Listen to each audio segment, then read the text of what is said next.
you hear me? Hi, everybody. I was really nervous about defaulting to gendered words, so I was going through comrade is nice, fuckos is better, but maybe not as nice. R.I.P. Carrie Fisher. But yeah, hi. I'm Soleil Ho. Oh, there you go. So no, I'm not going to be singing karaoke this afternoon. Wait until Punch Up the Jam gets up here. Yes. I'm going to talk to you today about what's going on with me, if that's cool. I'm a restaurant critic, and I'm in a really awkward time in my life. So this is my third time coming to XOXO. During my first one, I was a chef at a restaurant in Portland, but I was admitted to the festival based on the podcast I did on the side called Racist Sandwich. Some of you are familiar with it. Thank you for listening if you have. In early 2016, my friend Zahir John Muhammad and I met at a dinner party here in Portland and had a conversation about diversity in food media. Stories like ours didn't feel so common back then. Stories that centered us as children of refugees and immigrants, as queer people, as people with, who weren't the hegemonic, white, cis, rich person who normally read food media.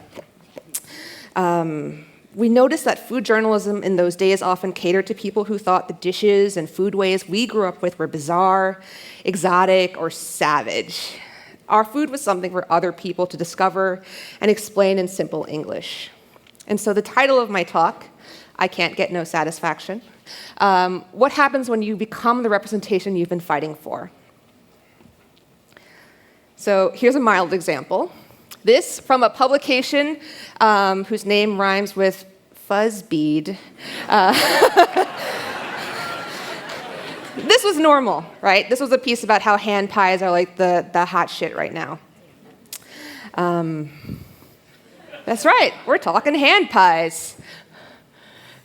I think, a lot of us know what those are and have grew up with them and didn't think of them as a trendy thing, right?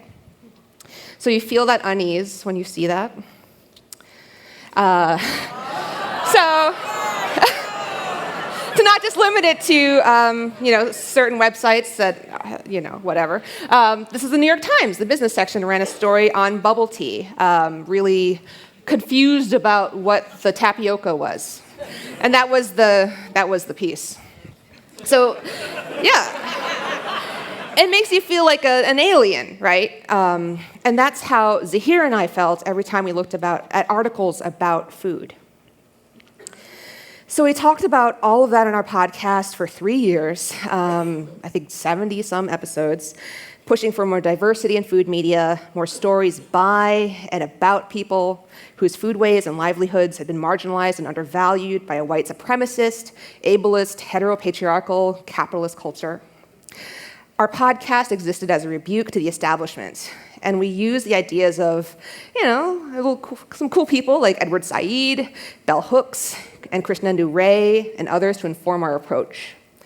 And actually, Mickey Kendall, who we'll all hear from tomorrow, was also a huge influence on the way I thought about the cultural value of food. She came up with the hashtag food gentrification, which is amazing.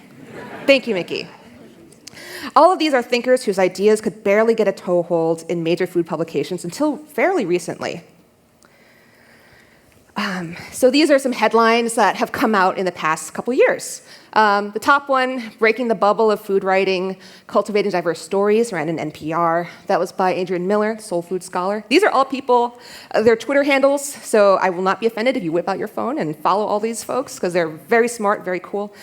How to Make Food Media More Equitable for Writers of Color. That was an editorial that ran in the James Beard Foundation's website, and they're a huge organization within the food media and food world. For our food culture to diversify, our restaurant criticism needs to, too. So, a lot of people have started talking about this, and they've been given platforms to talk about this. So we joined a whole bunch of folks like us who push for better representation among editors, writers, and publishers. We've emboldened each other to demand more from the industry that we love, all for the sake of telling better, richer stories. And I know I'm not telling you anything new. I know that many of you in the audience are the only X, Y, or Z at your office. The feeling of wanting things to be better, not just for you, but for all the potential yous who've been scared off before, is a familiar one. Representation matters, we say, over and over again. In our fight, we always felt like outsiders lobbing rocks at fortresses. But then something funny happened last year. So last summer, the reigning restaurant critic of the San Francisco Chronicle, the biggest newspaper in the Bay Area, announced his retirement. We were all so excited. While we tried to encourage marginalized people to apply for staff positions and get work elsewhere, getting someone in there would be a huge deal. There are so many amazing qualified people at the tops of our heads whose hiring would have made this a historical moment for the food world. And I applied too for the hell of it. But then things got more serious. The paper asked me for an interview, and then I got hired.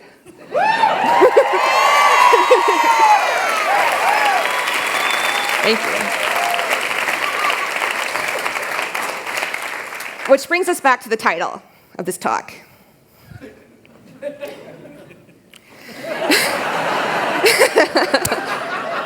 Sorry. Thank you for laughing at my jokes. I love it. So I got this amazing job at an incredible newspaper, which I'm so grateful for. And I mean, I get paid to eat food. How cool is that? All my relatives think I'm running a scam. And I don't know how to explain this to them, so I just let them think that. My friends in the food world were so thrilled, not only for me, but for us, our industry, and what this meant for the future. And in a very abrupt reversal, I became the story. So here's a headline from a Washington Post profile of me that ran around the time I published my first reviews at the Chronicle. So it says, Soleil Ho, that's me, is a young queer woman of color who wants to redefine food criticism. It was a lovely profile. But over time, I began to worry about what people saw in me. Did my hiring represent a giant, mission accomplished banner? Were people, particularly people with the power to change things, feeling perhaps a little too satisfied with this, as if everything we'd pushed for in the past was now over? Is this anxiety what I was inflicting on everyone else that I'd been boosting? When you become the representation you've been working for, you become aware, very aware, of all of the agendas that intersect at your body. I've appropriated this Peanuts illustration because it gave me anxiety to look at. So you get to look at it. I erased the fun saying on it because it was trite. So every day I feel pressure to be careful with my words, to not disappoint anyone who sees a revolution in me, to fix a century of mistakes with my little weekly column. So many people are watching. People who have so much more hope in me than I do, and people who are hoping to see me fail. I've been compared to Jonathan Gold, R.I.P., Ruth Reichel, another great critic, even Alexandria Ocasio-Cortez. Some industry people have publicly fretted that I'd spell doom for white male chefs, like I'd leap out of the pages of the newspaper and start cutting everyone's dicks off.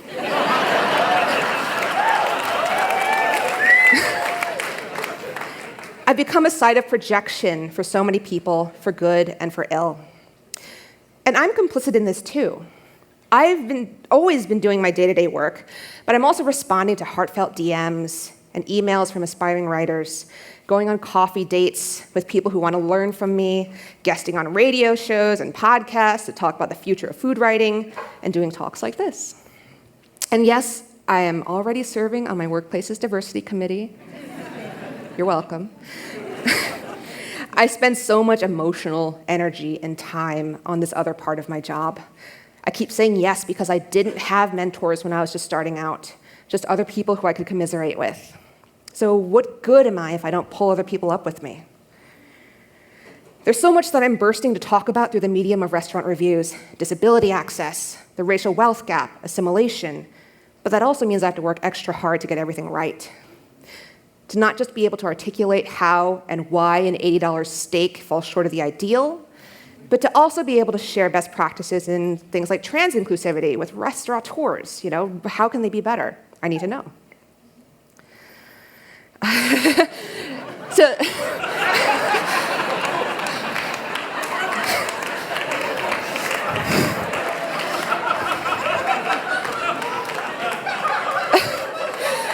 So these are all the reasons why I'm problematic. So as any of my friends and family can tell you, I'm as disappointing and problematic as anyone else. You know, I don't believe salads are food. I use an airplane to get here. Terrible. I still forget to clean jars before recycling. Never seen Cheers. My copy editor was really mad about that one. And I hate horses, like, a lot. So I'm not perfect. I mean, that's the point, right? I still have so much to learn. And to quote the chef Jeremiah Tower, I aim for the crown, but I always know the guillotine is in sight. So go ahead and cancel me. I cancel myself. I don't get to be just another restaurant critic. I feel immense guilt every time I think, maybe I'll take it easy this week and review, I don't know, a pizza restaurant and just talk about how yummy the crust is, like anybody else would do. I can't just do the thing I get paid to do. No, because this is what I asked for. This was, in the end, my monkey's paw wish. I get to herald in a change, but I also get to have insomnia about it. This is a quote from Animal Farm. The creatures outside looked from pig to man, and from man to pig, and from pig to man again, but already it was impossible to say which was which. This is extremely 16-year-old kid of me, but I think about this quote from the novel Animal Farm a lot lately, in case any of you skipped class that day. It's the scene at the end when the pigs of the liberated farm enter negotiations with humans to ensure the farm's long-term viability as a commune. The pigs wear suits, smoke pipes, and walk on two legs. In short, they sold out. I'm terrified of being seen as a sellout, of letting a little taste of power extinguish that me that was so angry for so long. But what's worse than that to me is letting a little comfort convince me that respectability can buy us all a seat. Representation and seeing yourself reflected in your field and in popular media is a powerful thing. But you have to also be aware of the danger of being commodified. If I'm not careful, it's easy to let other people decide who I am based on what's politically useful for them. It's easy to forget who I am outside of that cage.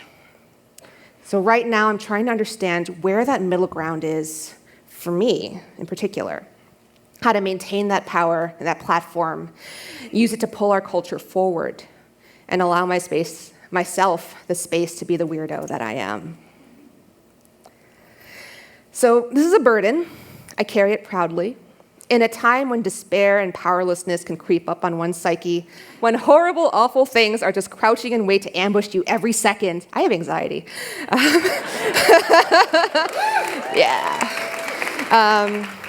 The key that I've found is keeping your eye on something you care about, that you want very deeply to become better, and focusing on that. All I've ever wanted to do was to make more space for people like me in my little corner of the world. For now, that's what's kept me going, through recording podcast interviews before my restaurant job, enduring insults from people I once admired as heroes, constantly batting away the sad and angry thoughts that flit around my head at night. If one day all of the stuff I've been saying about race and class and gender comes off as obsolete or old-fashioned, my God, wouldn't that be a treat? If all of my labors manage to move the needle even the slightest bit toward that future, maybe then I'll be satisfied. But until then, at least I've got Fire Emblem to keep me centered. Golden lion, right? Or golden deer, yeah. So this is where the original version of my talk ended, on this note that's basically like, I guess I'll work till I die. But my sister told me that was too depressing, so here's something maybe a little less sad, but still honest. I want you to think about someone whose work inspires you, that pushed you to think harder, be better. Now, when you feel up to it, I'd encourage you to take the time to let that person know how they've sparked a change in you. Tell them what their work means to you and what you're going to do with that momentum, with that energy. That would do a lot to help them feel less isolated. We are the grease in each other's engines, and we keep each other moving forward. Thank you for hearing me out.